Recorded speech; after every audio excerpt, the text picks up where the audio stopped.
హాయర్స్ welcome to our channel. ప్రస్తుతం మనతో పాటు ప్రముఖ political analyst and cine producer Tripuneni Chittibabu garu ఉన్నారు. వారితో ఒకసారి మాట్లాడదాం. సార్ నమస్కారం సార్. నమస్తే. సార్ కేటీఆర్ గారికి నిన్న మళ్ళీ సుప్రీం కోర్ట్‌లో కూడా నిరాశ ఎదురైంది. సో, క్వాష్ చేయలేము. హైకోర్ట్ ఇచ్చిన నిర్ణయంలో మేము జోక్యం చేసుకోలేమని చెప్పేసారు. సో, ఇవాళ కేటీఆర్ గారు ఈడీ విచారణకు కూడా హాజరయ్యారు. అది కూడా నల్ల డ్రెస్ ఏసుకొని అంటే ఇది నిరసనగానే అనుకోవచ్చా? మరి ఇప్పుడు ఎటువంటి పరిణామాలు చోటు చేసుకునే ఛాన్స్ ఉంది? పక్కా అరెస్ట్ అయితే అవ్వాల్సిందే అని అంటున్నారు. కస్టడీలోనే ఆయన విచారణ ఎదుర్కోవాల్సిన అవసరం ఉంది అని కూడా అంటున్నారు. మరి మీరేం చెప్తారు సార్ దీనిపైన? ఈ అరెస్ట్ చేయటం అనేది జరగదు అనుకుంటా. ఎందుకంటే యాజ్ పర్ వీళ్ళ ఇష్టానికి అరెస్ట్ చేయలేరు కదా! సరే స్క్వాష్‌ని అరెస్ట్ చేయమని కాదు స్క్వాష్ కొట్టేయటం లేదు. స్క్వాష్ ఒక అవకాశం ట్రై చేశారు. స్క్వాష్ చేయండి ఎందుకంటే వాళ్ళేమో ఛార్జ్ షీట్ ఆల్రెడీ చేసుంది. ఛార్జ్ షీట్ కాదు. ఆల్రెడీ ఇన్వెస్టిగేషన్‌లో ఉంది గనక హైకోర్టు సు ఇచ్చింది కనుక మేము చేయలేము. Let the investigation go ahead. Investigation సహకరించండి. ఇన్వెస్టిగేషన్ అయినాక అప్పుడు కాతే అసలు ముందే బా ముందస్తు బెయిల్‌కి చేసుంటే పోయేదేమో. ముందస్తు బెయిల్ అరెస్ట్ కాకుండా బెయిల్ ఇచ్చేవారేమో. అసలు స్క్వాష్ అనే పాయింట్ వెళ్ళటం టైం వేస్ట్ అయింది. ఇప్పుడు చూద్దాం. అరెస్ట్ అనేది చేస్తే ఖచ్చితంగా ప్రాబ్లమ్స్ వస్తాయి. ఎందుకంటే చట్టం ప్రకారం అరెస్ట్ చేస్తే రేపు చార్జ్ షీట్ ఏసినాక వీళ్ళు ఫూల్స్ అవుతారు. ఎందుకంటే అది అవినీతి ఎక్కడా లేదు. ఆ డబ్బులు తర్వాత ఎవరికన్నా వచ్చినయి ఇయన్నీ ఏమి లేవసలు. అవినీతి అనేది ఏసీబీకి అవకాశమే లేదు ఎంటర్ అవ్వడానికి అసలు. ఈడీకి. ఎందుకంటే అది ఒక ప్రెస్టీజ్ ఆఫ్ స్టేట్. ఒక హైదరాబాద్ బ్రాండ్ ఇమేజ్‌కి సంబంధించిన విషయం. సో, అందువల్ల ఆ బ్రాండ్ ఇమేజ్‌కి సంబంధించినప్పుడు ఆర్గనైజర్స్ మాకు కొంచెం డబ్బులు ఇబ్బందిగా ఉంది. మా స్పాన్సర్స్ డబ్బులు ఇంకా రాలేదు. ఈ లోపల టైం అయిపోతుంది. కనుక మీరు కొంచెం వెసులుబాటు కల్పిస్తే మేము చేసేస్తాం. తర్వాత మీ డబ్బులు ఇట్స్ ఆటోమేటిక్ అన్నప్పుడు ఒక ప్రభుత్వంగా ఒక బ్రాండ్ ఇమేజ్ ఒక రాష్ట్రానికి ప్రయోజనకరమైన ఒక గొప్ప విషయం అది. కొన్ని దేశాలే ఈ కార్ రేస్ తోటి పాపులర్ అయ్యాయి. సో, అలాంటి ఒక బ్రాండ్ ఇమేజ్‌ని కాపాడుకోవటానికి ఇచ్చారు. సో, అది క్యాన్సిల్ చేసిందెవరు? ఈ ప్రభుత్వం. మీరు దోషులసలు. అది అయిన దాన్ని ముందుకు తీసుకెళ్లాల్సింది పోయి, మీరు దాన్ని క్యాన్సిల్ చేయటం, క్యాన్సిల్ చేసిన ద్వారా 8,00,00,000 అప్పు కట్టటం, ఫైన్ కట్టడం లాంటియన్నీ వీళ్ళ వల్ల. సో, ఇయన్నీ వస్తాయి. సో, అరెస్ట్ అనేది అంత తీసుకెళ్ళి ఇన్వెస్టిగేషన్ జరుగుద్ది. మళ్ళీ పిలవచ్చు. ఈడీ కూడా పిలవచ్చు. పిలిస్తే వెళ్లి చెప్తాడు. దానికేముంది. అరెస్ట్ చేస్తే మాత్రం అనైతికం అయిపోద్ది. అరెస్ట్ అయితే అల్లకల్లోలం అవుద్ది ఖచ్చితంగా. అంటే ఆల్రెడీ వీళ్ళు ఈ డైవర్షన్ పాలిటిక్స్ అమ్మా. ఈళ్ళు ఏమి లేదు. నెలకొక పాయింట్ తీసుకుంటారు. నెలకొక పాయింట్ తీసుకొని ఎందుకంటే ప్రజలు ఛీ! తూ! పో! అంటున్నారు. అసహ్యంగా తిడతన్నారు ఈ ప్రభుత్వాన్ని. అది హైడ్రా అవ్వచ్చు, అది మూసీ అవ్వచ్చు, ఇంకోటవ్వచ్చు, ఇంకోటొచ్చు అన్నీ రైతుకి సంకెళ్ళేసి లాక్కెళ్ళటం అవ్వచ్చు. ఇయన్నీ రకరకాల కారణాల వల్ల ప్రభుత్వానికి అసహ్యమైన పేరొచ్చేసింది. సో, ప్రజలు అసహించుకుంటున్నారు, తిడుతున్నారు, ఛీ! పో! థూ! అంటున్నారు, శాపనార్థాలు పెడుతున్నారు. ఆటిల నుంచి తప్పించుకోవటానికి ప్రజలను మైండ్‌ని డైవర్ట్ చేయడానికి ఇలాగ వాళ్ళని అరెస్టు, వీళ్ళని అరెస్టు ఇయన్నీ ఈ నాటకాలు ఎంతకాలం సాగుతాయి? కొన్నాళ్ళంతే. ఇప్పటికే అయిపోయింది. ఈయన ఎప్పుడు దిగిపోతాడో, రేపు మార్చి దాకా ఉంటాడో, మార్చి తర్వాత ఉంటాడో, ఉండడో తెలీదు. అందుకనే నేను సీఎంగా ఉండగా టికెట్ రేట్ పెంచనివ్వనన్నాడు. ఇప్పుడు పెంచడానికి ఇచ్చేసాడంటే సీఎంగా ఉండననేగా లెక్క. అండర్‌స్టూడ్ అది. సీఎంగా దిగిపోతున్నాడు గనుకే పెంచేసా. ఉండగా ఇవ్వనన్నాడు గదా! లేకుండానే లే అని అని అర్థమవుతుంది. సో, అది సిగ్నల్ లాగా ఉంది. సో, ఇయన్నీ గాలి మాటలు, గాలి పనులు తప్పితే ఇంకోటి లేదు. అరెస్ట్ చేస్తే చేయని. ఏంటంటే చేస్తే కొమ్మనుగుద్దా? అరెస్ట్ చేస్తే చార్జ్ షీట్ ఫైల్ చేస్తారు. బెయిల్ తీసుకుంటారు. బెయిల్ వచ్చినాక కోర్ట్‌లో ఫైట్ చేస్తారు. కోర్ట్‌లో నిర్దోషిగా బయటపడతాడు. అప్పుడు మొహం ఎక్కడ పెట్టుకుంటది ఈ ప్రభుత్వం? సార్ ఇటు కేటీఆర్ గారు విచారణ ఎదుర్కొంటున్న ఈ నేపథ్యంలో అటు హరీష్ రావు గారు ఢిల్లీకి వెళ్ళడం అనేది కూడా రాజకీయ వర్గాల్లో చర్చనీయాంశంగా మారింది సార్. అంటే ఎందుకు ఈయన ఢిల్లీ వెళ్తున్నారు? అది కూడా ఈ టైంలోనే. సో, ఇది ఏం జరగబోతుందన్నది కూడా ఒక సస్పెన్స్ అయితే అందరిలో ఉంది సార్. మరి హరీష్ రావు గారు ఢిల్లీ వెళ్ళడం ఈ కేసు ఇష్యూ పైన పైన పని మీదనేనా? లేకుంటే ఇంకేదైనా రీజన్ అయ్యి ఉంటుందా ఈ సార్? కేస్ ఇష్యూ మీద ఢిల్లీ ఎళ్ళాల్సిన పని లేదమ్మా. ఇక్కడ కోర్ట్‌లో ఇష్యూ ఉంటే సుప్రీం కోర్ట్‌లో ఆల్రెడీ ఏశారు కేసు. అందుకోసం ఢిల్లీ ఎళ్ళాల్సినోళ్ళు లాయర్‌లు ఎళ్తారు. దీనికి ఇయన్నీ వీళ్ళు ఎళ్ళాల్సిన పని ఉండదు. వీళ్ళు ఎళ్ళరు కూడా. ఇది మామూలుగా ఢిల్లీ ఎళ్ళటానికి ఒక ఎంపీగా ఒక ఎమ్మెల్యేగా ప్రభుత్వం తరపున మొన్న రాహుల్ గాంధీకి కంప్లెయింట్ ఇవ్వడానికి ఎళ్లారు. అట్లాగూ రాష్ట్రం కోసం కలవటానికి వెళ్ళొచ్చు ఏముంది? కలవటానికి వెళ్ళటానికి అనేక కేవలం మినిస్టర్ అయితేనే వెళ్ళాలని లేదు గదా! అపోజిషన్‌లో ఉన్నప్పుడు కూడా అపోజిషన్ లీడర్స్ కూడా they can go and meet the concern minister for the state welfare. State కోసం కలవటానికి వెళ్ళొచ్చు. దానికి ఈ కేసు కోసం హరీష్ రావు ఇక్కడి నుంచి ఢిల్లీ వెళ్ళాల్సిన అవసరం లేదు. లాయర్‌లున్నారు. మహా మహా లాయర్‌లున్నారు. లాయర్లు ఫోన్‌లో మాట్లాడితే లాయర్లు ఎళ్లి అటెండ్ చేస్తారు కదా! దీనికోసం ఈయన ఎళ్ళాడు ఇయన్నీ పిచ్చి రూమర్లు. సార్ ఇక్కడ రేవంత్ రెడ్డి గారు కూడా చాలా వ్యూహాత్మకంగా వెళ్తున్నారు అని జెప్పేసి అంటున్నారు. ఎందుకంటే సార్ కేటీఆర్ గారిని అరెస్ట్ చేయించే ఈ ప్రోగ్రామ్ అంటే ఈ కేసు నడుస్తూ ఉంది.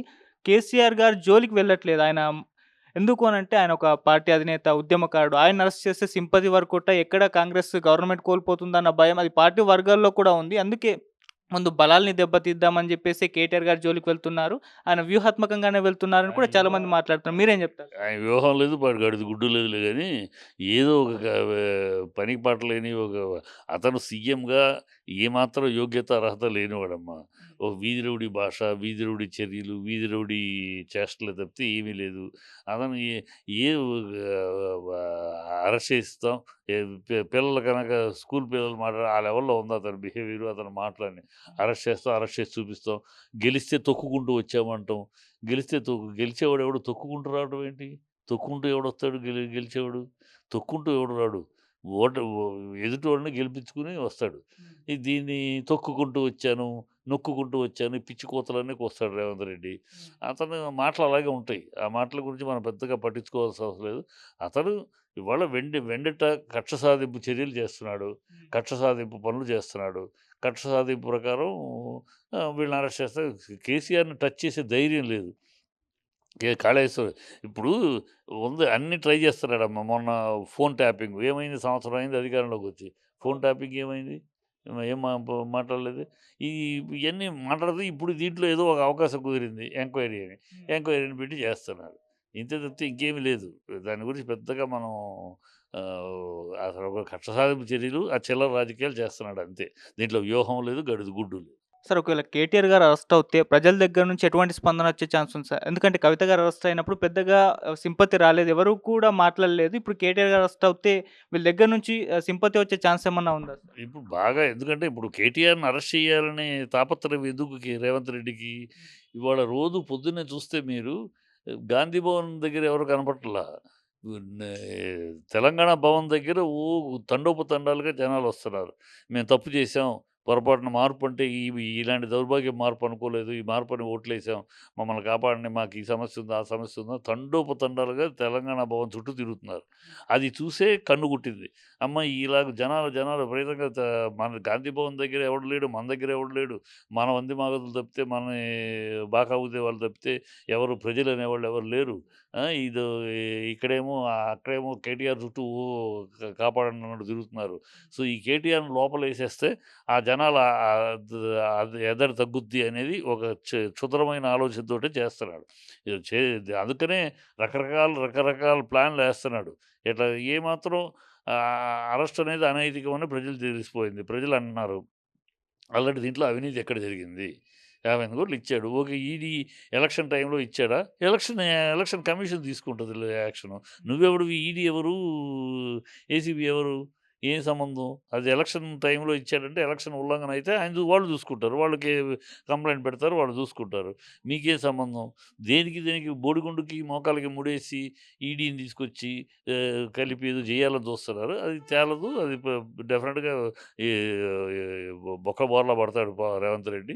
అది ఒకవేళ కాదని మొండిగా, మూర్ఖంగా చేసినా చేయగలడు. రేవంత్ రెడ్డి ఒక మొండిగా, మూర్ఖంగా చేస్తాడు. ఎందుకంటే అతని బిహేవియర్ గాని, అతని కల్చర్ గాని ఏది కూడా ఒక సీఎము, ఒక స్థాయి, ఒక హుందాతనము, ఒక కల్చర్‌లో లేదు.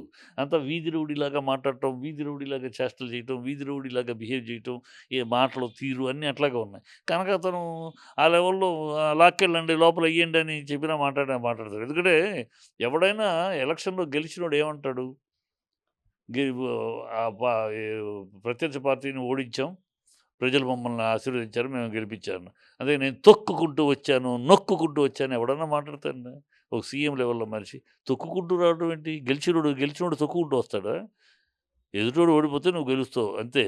ఇక్కడ ఎన్నికలు ఒకసారి ఓడుస్తావు, ఒకసారి గెలుస్తారు. మరి సిటీ మొత్తంలో ఒక్క సీటు రాలని కాంగ్రెస్‌కి. అంటే మిమ్మల్ని తొక్కుకుంటూ, నొక్కుకుంటూ వచ్చిందా బీఆర్ఎస్ ఇక్కడ? ఒక్క సీటు రాలా. మీ మొహానికి ఒక్క సీటు కూడా లేదు ఇక్కడ. సిటీలో రంగారెడ్డి జిల్లానో గ్రేటర్ హైదరాబాద్‌లో మరి. ఇక్కడేమి ఎవరు నొక్కారో, ఎవరు తొక్కారు మిమ్మల్ని. హ్మ్. గెలిచింది ఆఫ్టర్ ఆల్ 61 సీట్లు. 57 సీట్లు ఓడిపోయారు.